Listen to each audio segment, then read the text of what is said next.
And I'm pleased to be here this afternoon to help highlight and honor some hard-working local citizens who have exercised their own constitutional rights to defend the parental input of their children's education. In just a moment, you're going to meet a group of concerned parents with Llano Independent School District who sought relief in the courts to address some serious concerns about CSCOPE. And I want to congratulate these parents and these Tim, who's filed this lawsuit, for taking appropriate action and wanting to hear the story directly from them.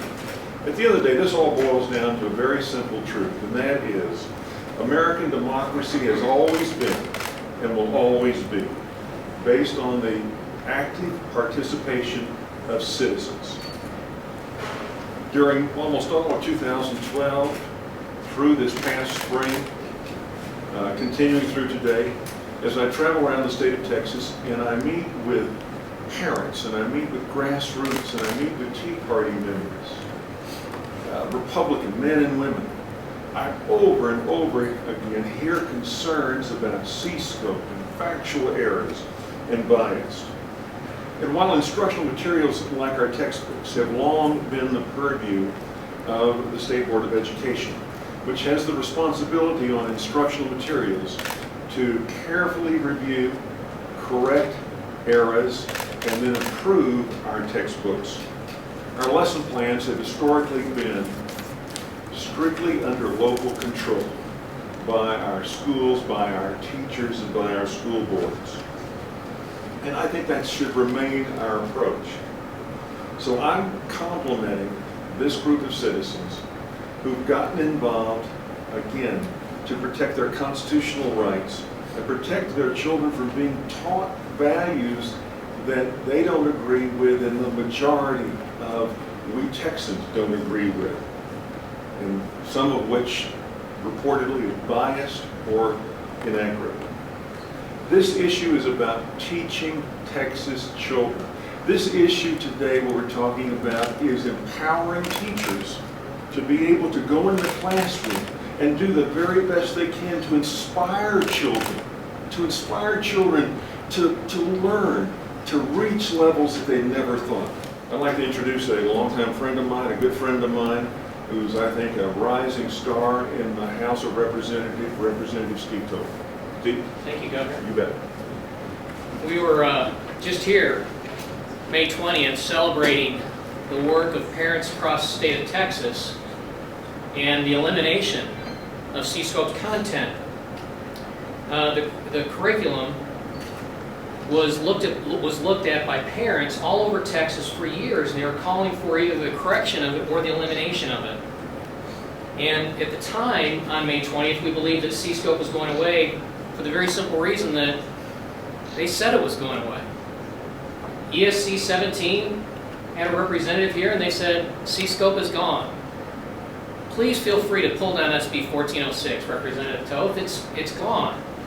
Well, my concern then, and I probably share the governor's as well, is that we weren't convinced that they were on the up and up about it. And sure enough, here we are at a press conference that we really shouldn't have to have.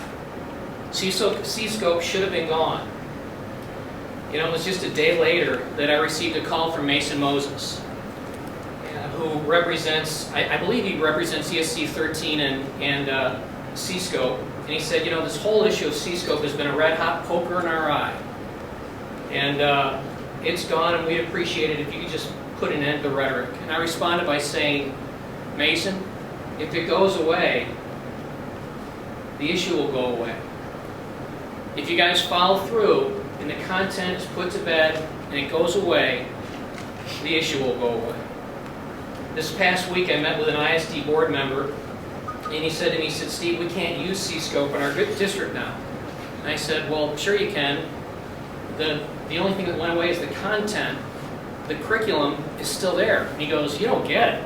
I mean, we can't use it. And I said, why? And he said, the amount of blowback over the past couple weeks because of Thomas RATLIFF from the State Board of Education over the continued use of it has created a lightning storm for us in our district. We are getting calls from parents. We're getting calls from teachers. Teachers don't want to identify themselves, speaking out against CSCOPE. I thought this problem was put to bed, and I said, well, you know, honestly, this is a content that was developed in a very peculiar way. No one knew that it was being developed. It had been out for 7 years. It had been out for probably 5 years before anyone even knew about it. Teachers were forced to sign non-disclosure agreements. They were forbidden from telling parents what was in it against Education Code Title II, Subtitle E, Chapter 26. Parents were not allowed to see it. Marcia Farney, who sits on the State Board of Education, sat on the State Board of Education at the time, was not allowed to review it. The chairman of the State Board of Education, Barbara Cargill, was not allowed to have access to it. And I said to this guy, I said, this is of their own doing. This is a problem that they've created, and now Thomas Ratliff is trying to keep it alive. It's a mess. Folks, we're here today because one individual on the State Board of Education is trying to keep CSCOPE alive and trying to keep the issue alive. And that's the only reason that we're here. Microsoft and Bill and Melinda Gates Foundation, they are big proponents of Race to the Top and Common Core. And the architects of CSCOPE and its foundation has always been Common Core, delivered through an e-based learning portal. And Mr. Ratliff is an advocate, and he is a paid lobbyist for Microsoft. And yet he sits on the State Board of Education. Surely anyone can see the conflict of interest. Thank you all. Thank you all for being here. Thank you, Lieutenant Governor Dewhurst, for this opportunity. You know, there are many people that would say that this is maybe a political opportunity. It is, for me, as a mom, to stand here in front of you. I called Lieutenant Governor David Dewhurst and requested this room because I knew if he showed up, you'd show up.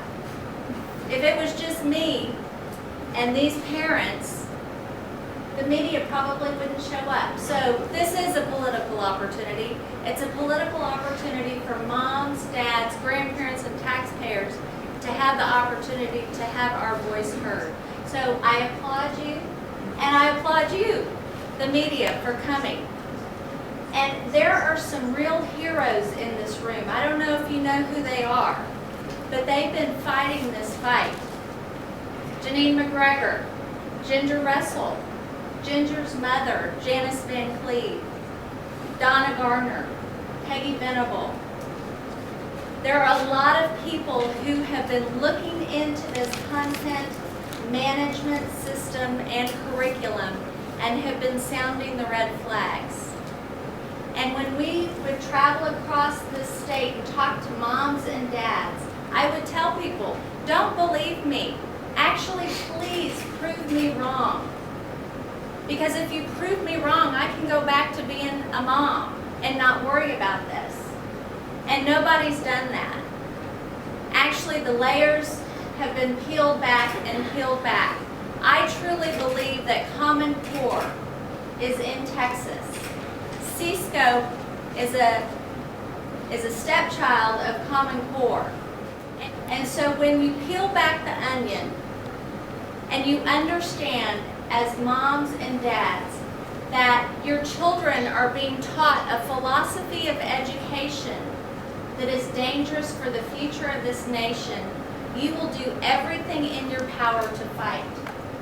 And I told Lieutenant Governor Dewhurst, I said, I really don't care about your political career.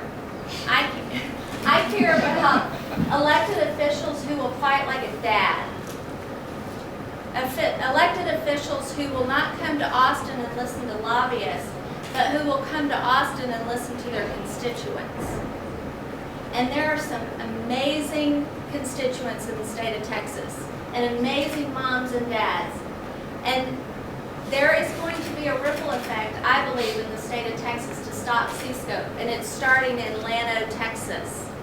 And Bill Hussey from Llano, Texas is one of the true heroes in Texas that you may not come to bring a video camera on without this guy, but this guy is one of the heroes. Thank you, Governor. Thank you for all for being here. I could think of 100 places I'd rather be today than in front of you today. Sometimes you just have to make a stand. I don't have a prepared script.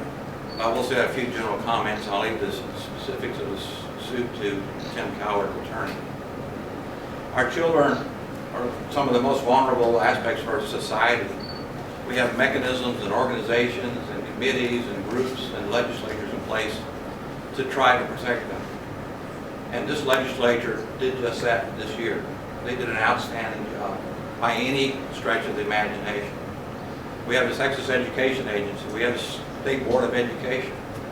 The state school boards, sometimes they just don't work, or they don't work correctly, or people choose to ignore them. Unfortunately, that's what's happened in Llano, Texas.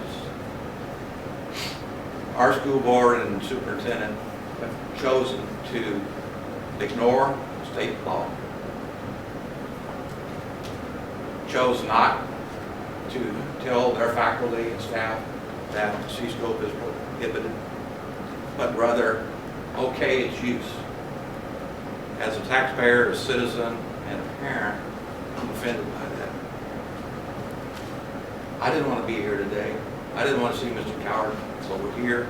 We're taking a stand, and I'd like to have Tim Cowart, one of my heroes, tell you specifically about our case and why it's moving forward. Thank you.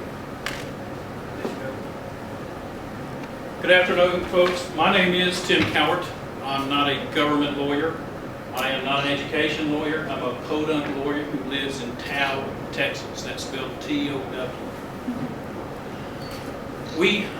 Mr. Hussey came to me in June and showed me a newspaper article from one of our local papers, the Llano County Journal, wherein our local superintendent, who is, in my estimation, seems to be a nice fellow, but in the edition of the Llano County Journal, the superintendent indicated that he was going to allow the teachers to continue using CSCOPE.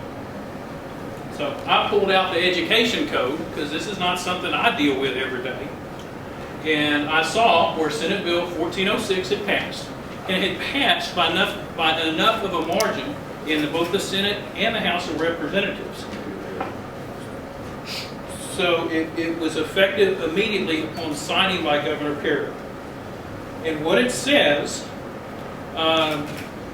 is that notwithstanding any other provision of this subchapter or section 8.001C, instructional lessons developed, keyword developed, as part of a curriculum management system by a regional education service center, acting alone or in collaboration with one or more other regional education service centers, shall be subject to the same review and adoption process as outlined in section 31022, which, if you look it up, has to do with approval by the State Board of Education.